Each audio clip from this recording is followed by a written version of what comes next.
I love my nose. I mean, I really love my nose. Of our five senses, smell is my favorite. Why? Because it led me to be attracted to my husband, led me to my scientific curiosity, led me to my career, and makes my life delicious and joyful. I love the wonderfully sweet and floral scent of stargazer lilies. And I love the smell of skunk. We'll get to that.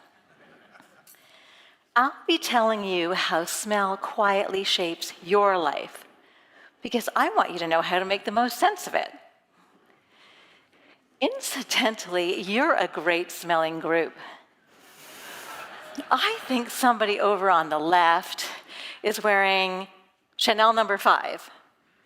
I'm kidding. I'm good, but I'm not that good. I cherish my sense of smell, so imagine how surprised I was to learn that a group of psychology undergrads ranked their sense of smell to be as unimportant as their little toe. I couldn't believe it. This same kind of thinking is why insurance companies say that losing smell is worth only 1 to 5% of the value of your life. Vision gets 85%. Like most people, you may be taking your sense of smell for granted and might not yet realize how intrinsic it is to everything you experience. But by the time I'm done, I hope you will cherish your sense of smell as well. It could just save your life. Let me share a few surprising facts and stories. First of all, smell is flavor. The taste buds on your tongue can detect only 4 basic sensations: salty, sour, sweet, and bitter. Everything else is smell. And when we talk about taste, we almost always really mean flavor, which is all due to your nose. Let me give you a way that you can prove this to yourself. Take a jelly bean, pinch your nostrils shut, put the jelly bean in your mouth and start to chew. All you'll taste is sweet. Now, release your nostrils, and suddenly it becomes lime, licorice, cherry, or whatever Birdie Bots has to offer. It's an amazing aha moment when you discover that flavor is due to aroma, and taste is only salty, sour, sweet, and bitter. Also, when you release your nostrils, that jelly bean will taste even sweeter, because smell synergizes with taste and makes it more intense. This is why when you have a cold, food doesn't seem to taste right. When your nose is blocked, air can't get from your mouth to your nose, and you can't get the flavor or intensity of food. And the flavor of food is key to food pleasure.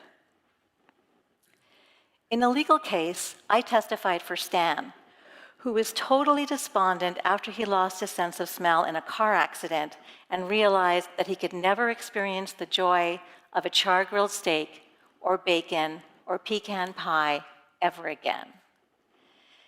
His despair was compounded by the fact that his food choices now focused on the things he could still get some pleasure from, those filled with salt and sugar, and he had gained over 100 pounds.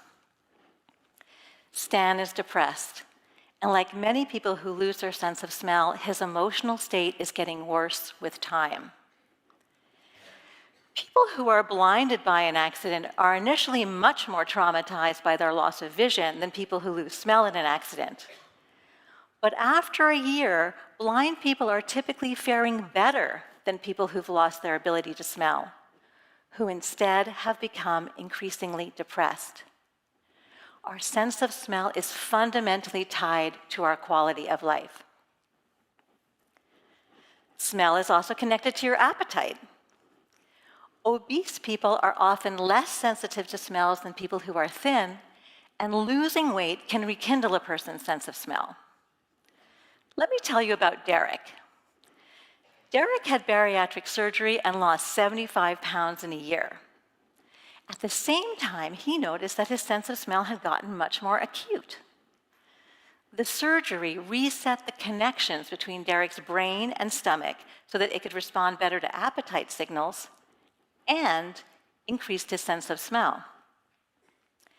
Some of you are probably thinking, I don't want to have surgery to improve my sense of smell or lose weight.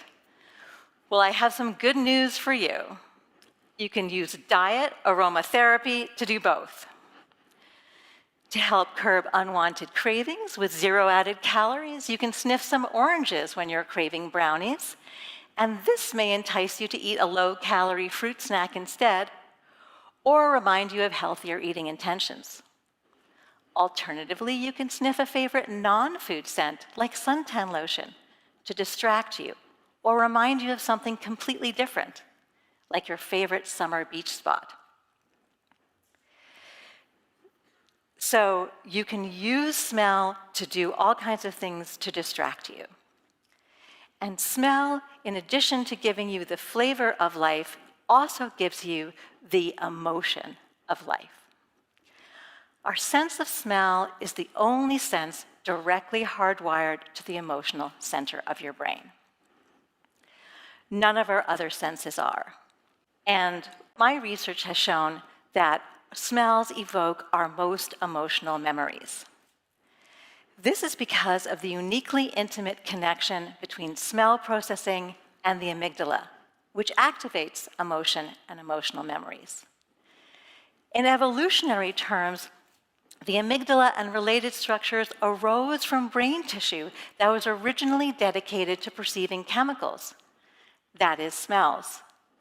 So in other words, we might not experience emotion if we didn't have a sense of smell. Remember I said I love the smell of skunk? This is because it brings back a wonderful memory of when I was about 4 years old, riding in the car on a beautiful summer day. A scent I didn't recognize wafted by, and from the front seat, my dear mama exclaimed that she loved that smell. I love the smell of skunk because my first association was so positive. I discovered a few years later that admitting that to a bunch of 7-year-olds isn't going to win you any friends. So our memories are tied to our experiences of emotions, and that's how we learn about smells. And every scent can tell a story. All of us have a special scent that brings back a personal memory to us. Think back to it. What is it and why? Is it the perfume of a loved one? A certain flower? Maybe an animal? Can you feel the emotion now? But there's also a downside to the intensely emotional memories that scents can evoke. Smells can be the worst triggers for PTSD. Take Wendy. Wendy is a combat veteran. Sadly, for combat veterans and rescue workers, after a fire-related human tragedy, they can experience what is sometimes called the barbecue effect. The scent reminds Wendy of her time in Afghanistan and loss of life to fire, and it makes summer cookouts impossible for her. On a much more positive note, smell is sex, especially for women. My research has shown that women rank how a man smells as the most important physical feature for attraction and more important than any characteristic after being a nice guy.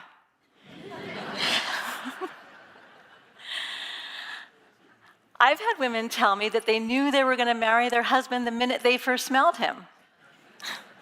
I'm actually one of them. Anyone else out there? Yep, we got married in Vegas. But it gets even better. There is a basic and direct biological connection between your immune system, your body odor, your sense of smell, and finding the best mate for fertility and child health. This is because your body odor is the external representation of the genes of your immune system. And everybody has a unique body odor. It's as unique as your fingerprint. Everyone in this audience smells different. That's how the tracking dog finds you and not your neighbor. Women are most attracted to the body odor of men who have immune systems that are genetically complementary with their own. And every woman will find a different set of men most scrumptious smelling due to her unique immune system, and men who have immune systems that are best matches for creating children who will be resistant to diseases and most healthy overall. There's no Brad Pitt of body odor. In addition, a woman's sense of smell is at its peak during the few days each month when she's fertile and ovulating. So when finding a mate, Mother Nature directs women to follow their noses. But beware our modern world. This is not true for women who are on hormonal contraception, and artificial fragrances can mask a man's true scent. In other words, Old Spice and some birth control methods can hide or mix up scent signals and steer women to be attracted to genetically incompatible men. I'm glad you think that's funny. This can then either lead to having problems getting pregnant or potentially producing babies who are less healthy than they could have been. Smell can even affect how long you'll live. Until middle age, your sense of smell regenerates itself about every 28 days. That is, every month you get a new nose full of olfactory neurons. But like your vision and hearing, your sense of smell eventually starts to decline. This is because olfactory neurons die off and don't get replaced. Now, I need to tell you a secret about your sense of smell and longevity. People over the age of 57 with a weak sense of smell were found to be 4 times more likely to die within a 5-year period than people with a good sense of smell. This means you'll live longer if you have a good sense of smell. It doesn't have to be perfect, but if it's bad, you might be in trouble. One reason why a poor sense of smell is linked to an earlier death is because without your nose, you're less likely to be able to detect environmental dangers, such as smoke, food spoilage, and dangerous chemicals. But a poor sense of smell could also be a harbinger of general brain health. A loss of smell is actually the first warning sign of progressive neurological diseases like Alzheimer's and Parkinson's disease. Therefore, an early sign of neurodegeneration could be the inability to detect familiar odors. But there's also a paradoxical flip side to the connection between smell and brain health.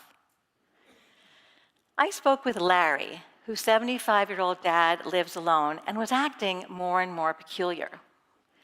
Larry was worried that his dad might be developing dementia. When Larry took his dad to see a neurologist, luckily no dementia was detected. And fortunately, his sense of smell was also tested, and it was found to be very poor.